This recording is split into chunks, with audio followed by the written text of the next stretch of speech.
What's Gucci and Coochie? Mortal Kombat 1 is now like 8 days away if you have like the little premium edition or whatever.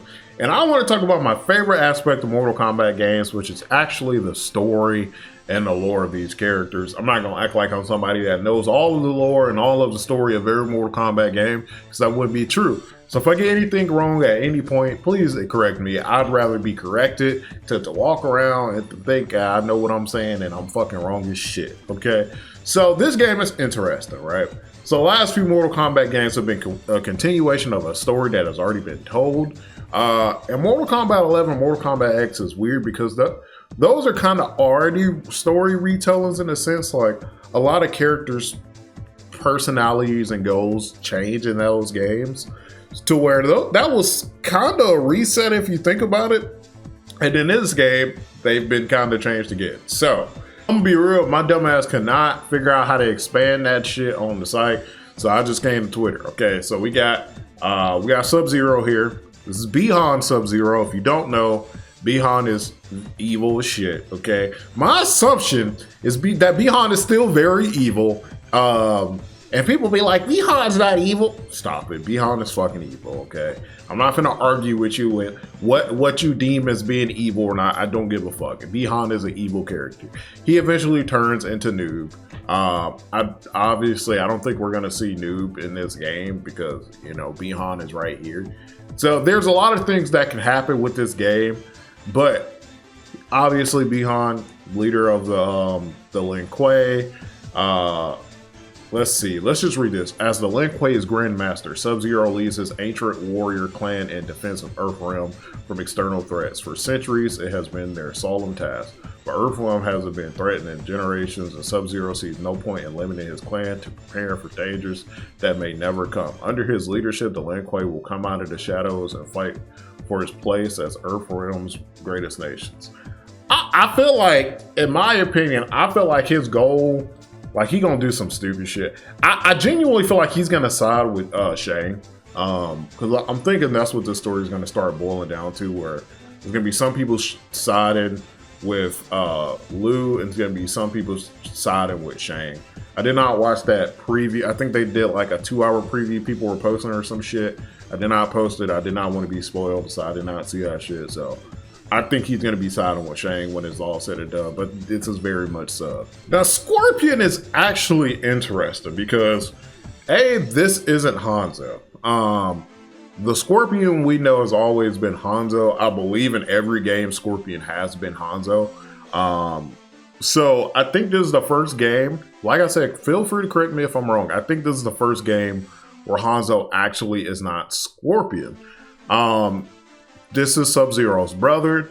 His story is talking about, first of all, it says when his father died. Let's be real here. We all know this motherfucker did. This is Mortal Kombat. This motherfucker didn't just randomly die, okay? I'm putting money on it that Bihan probably killed his dad.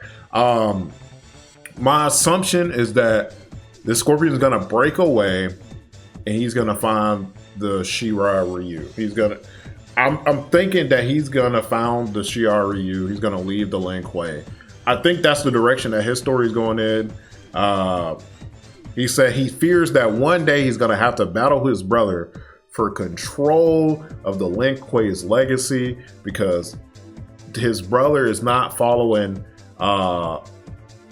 the person moves the king. His brother's trying to get rid of the Lin Kuei's traditional duties, and he's not a fan of that. So I'm thinking they're going to separate two separate groups. The different group is going to be Shirai Ryu, and then obviously Bihan is going to have the Lin Kuei. I'm just speculating things that could possibly happen. Kung Lao is really interesting to me, right? So let's read Kung Lao's. Born and raised in the village of Fingchuan, I think that's how you read that. Kung Lao has spent his life toiling the fields. It has been an honorable life, if not a glorious one. Kung Lao's greatest fear is that his life will amount to nothing. He prays virulently, damn that big ass SAT word, that he will be called to do something bigger. Okay, I have a weird prediction with Kung Lao. I actually think that Kung Lao is going to be evil. I don't have anything to back this. I don't have any. I feel like here's my mindset, right? This is all speculation.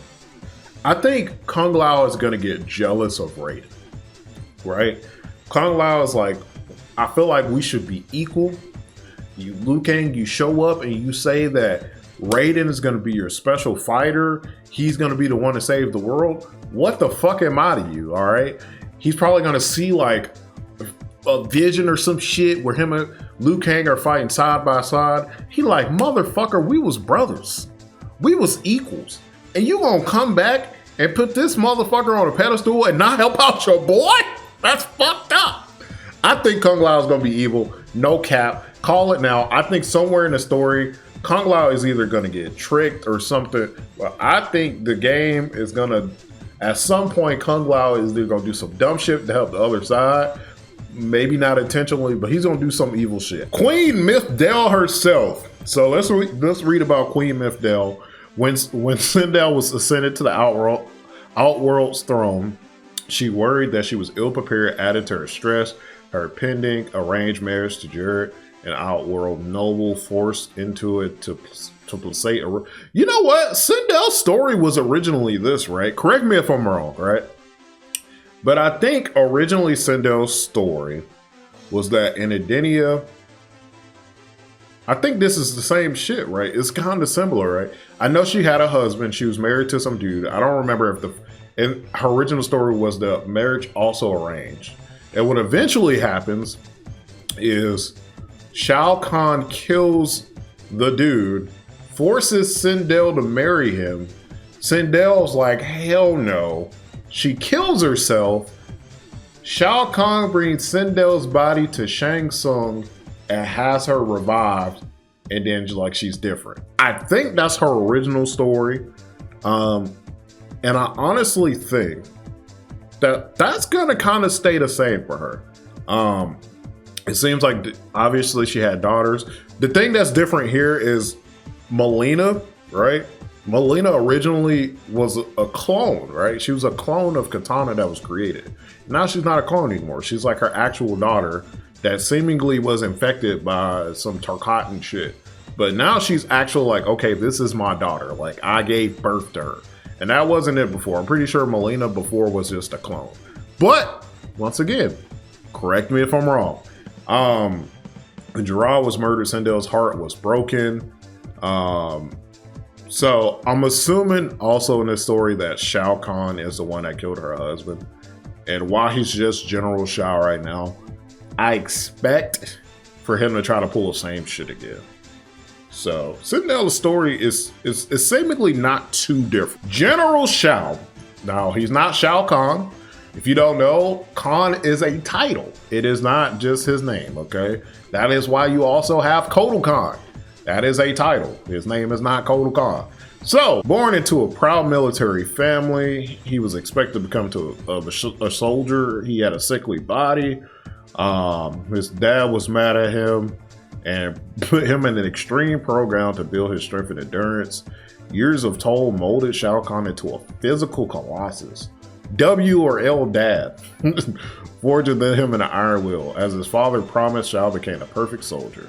Though General Shao is sworn to serve the Empress, his loyalty is to Outworld. If Sindel's rule ever endangers Outworld, he will be the first to try to end it. Makes sense. I think that's what's going to happen, that he's going to overthrow her, or he's going to attempt to overthrow her. I think that's going to be his goal, where he's like, okay, bitch. You kind of see it in her trailer too, where he's kind of being snarky and she like, remember your place, nigga, because I will snatch you up, okay? But I think at some point he's going to try to overtake Outworld. He's going to try to overthrow her ass. And Mileena's story, like I said, is different. She's not a clone. Born mere seconds ahead of her twin sister, so she big sis. Big sis Mileena. Mileena is the rightful heir to the Outworld throne. But even so, there's distrust in Mileena's impulsiveness. They whisper that Kitana, should actually replace Sindel. Okay? She's infected with a deadly and dreaded tarkat disease. Okay, so Mileena's story is essentially she's next in line for the throne. People don't believe in her. If they find out she's infected, then she obviously isn't going to get the throne. So yeah, I mean, her story is cool. I like what they did to her story. Make her actually the sister. Don't make her some weird clone thing. She's actually her sister. she's the next in line for the throne. She big sis. Kitana is probably going to end up getting it. I wonder how she gets infected. That's what I'm most interested with Mileena is how does she actually get infected? Does somebody just shove that shit in her? How the fuck does shit happen? Reptile. Now Reptile is an interesting character.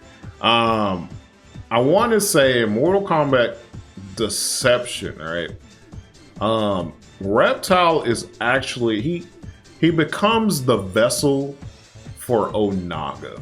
So something about his story is that something with an egg, and then the egg kind of I think it cracks or some shit. I think it's like Onaga being rebirthed and he goes inside Reptile or some shit. Reptile essentially becomes a fucking vessel or some shit for Onaga. So let's see, Reptile's story. He is a reptile, basically. They can camouflage themselves. He can shape into, so it's not that he's a human shaping into a reptile. He's a reptile shaping into a human. We gotta remember that. Bullied mercilessly, and he gets bullied, okay? His people bully him. They like, nigga, you can turn into a human. and they just fucking bush him. And Stacy's comment on this as well. Praise the elder gods. Meowie wowie. Wow. Reptile left home to make his future. So we don't really, they don't tell us much about Reptile besides he's bullied, basically. He gets bullied by his people, which sucks. But this is my boy. This is my man. I usually play Reptile and Mileena in Mortal Kombat games, and I'm fairly confident that trend is going to continue. So this is probably the best he's looked in ever. He looks really, really good. This is such a good design. Ashrah. So her story was already in the 3D games the most interesting to me. I'm a very big fan of her lore. I've always told people how much of a fan I am of her lore. She's just a very interesting character. As a demon, all she knew was pain and violence. She assumed all beings and all realms lived as she did. But once she journeyed outside another realm, she realized her error. She's like, damn, motherfucker's not really living like I'm living right now. Other realms were places of beauty and peace. She's like, hold on.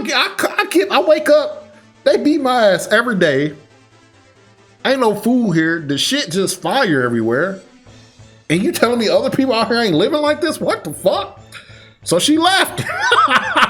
She said, fuck that, I'm out this bitch. She found an enchanted crisp. It was her demon slayer, which she used to finish her pursuers. She was killing demons. She was stunned to discover that it was able to destroy the evil. It was able to destroy evil that was purifying her soul. Yeah. And that is continuing to do so. So basically, the more demons she killed, the more purified she got. So she was just she literally was just going around killing other demons because she was like, I gots to go. So that's her. That's why she looks like that. She looks human-ish. Like she still looks very much like a demon, but you can tell she has killed quite a bit of them hoes. Havik, my boy Havik. Havik looks fantastic. This is probably the third character I want to try. So Havik, let's read.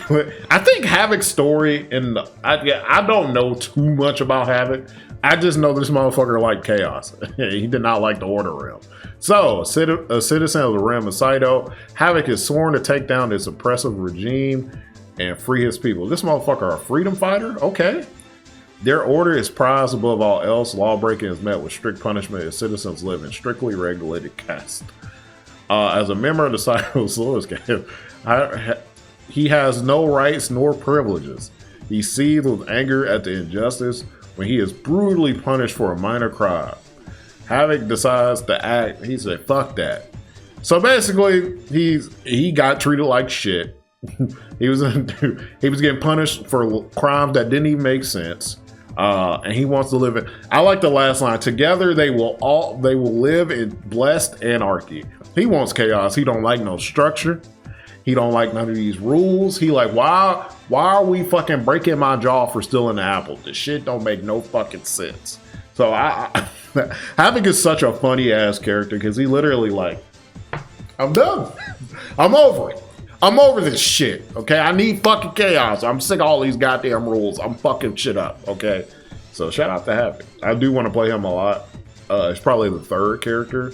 I think Shang is maybe the fourth. Baraka Obama himself. Okay, Baraka Obama is back.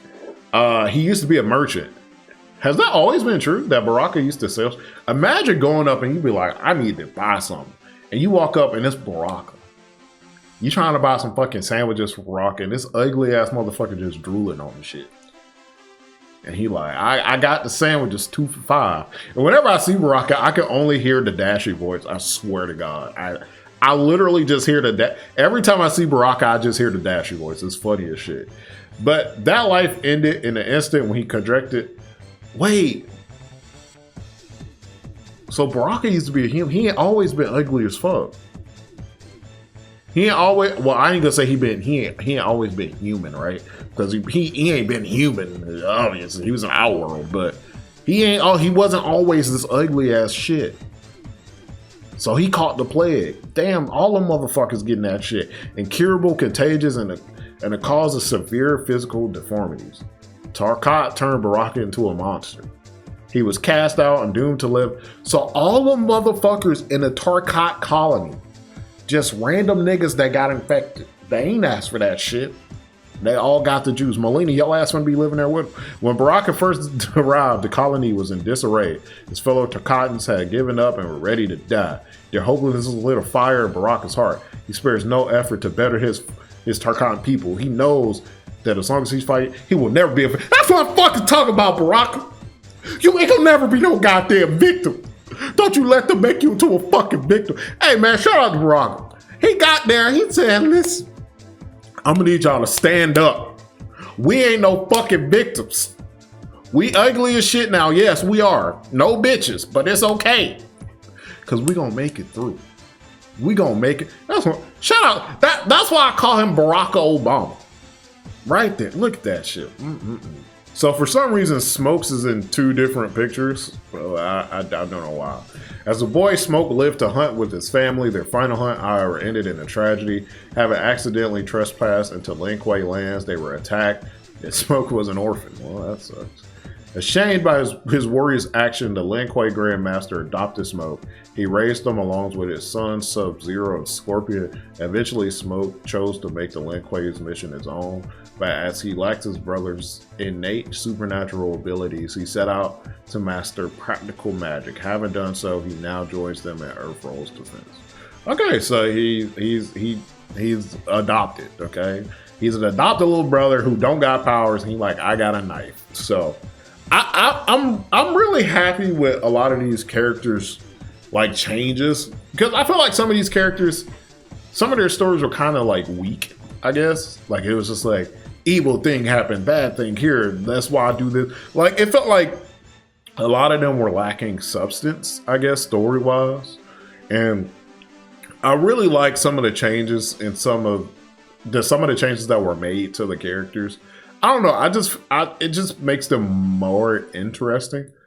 I think the latest games, I was talking about this too, where I was like, I feel like in the new NRS games, like this new MK9, MKX, MK11, we don't really learn anything about the other realms outside of Earth Realm, kinda Edenia, not really. Outworld and Netherrealm, like Chaos Realm, Order Realm, like we don't really talk about those realms.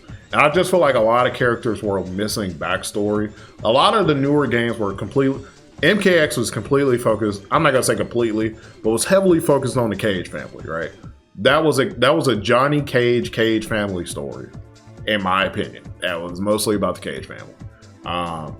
MK11 was kind of the end, right? That's what you would see as the end. Like, this is the end goal. You're not gonna get a lot of backstory on these characters. This is the end of their mission. We assume that you already know about these characters. MK9 kind of gave you like an intro to some of the things, but even so, MK9 did give you some background, but there's still some lingering questions about some characters. I like that this game is giving these characters stories, like clear-cut stories about what happened to them. You're learning about them more. They're expanding on these stories. I know some people are like salty because they're like, why did their story change? Because it was ass before. I really like what they did with Mileena and Baraka. So yeah, I'm really loving the lore stuff with this game. The story is definitely the first thing. Usually when I play fighting games, the first thing I touch is like, I just go into training mode and play. But with NRS games, I'm always very, very curious about the story. And MK being my favorite game franchise, obviously story mode is first for me. So out of all the character changes we've seen, I know I didn't cover them all. There's like a shit ton. I feel like some I don't need to cover, like Raiden, like Liu Kang. Like I don't need to cover Raiden and Liu Kang's story. Tanya's is, and I don't think I need to cover Tanya's either. But let me know what you think about the character and lore changes. I've been avoiding spoilers like the plague. I know we know most of the roster already, but story-wise, I've tried to keep myself out of the dark as much as possible. So let me know what you think in the comment section below. As always, pass class, don't eat ass. I'm out this bitch.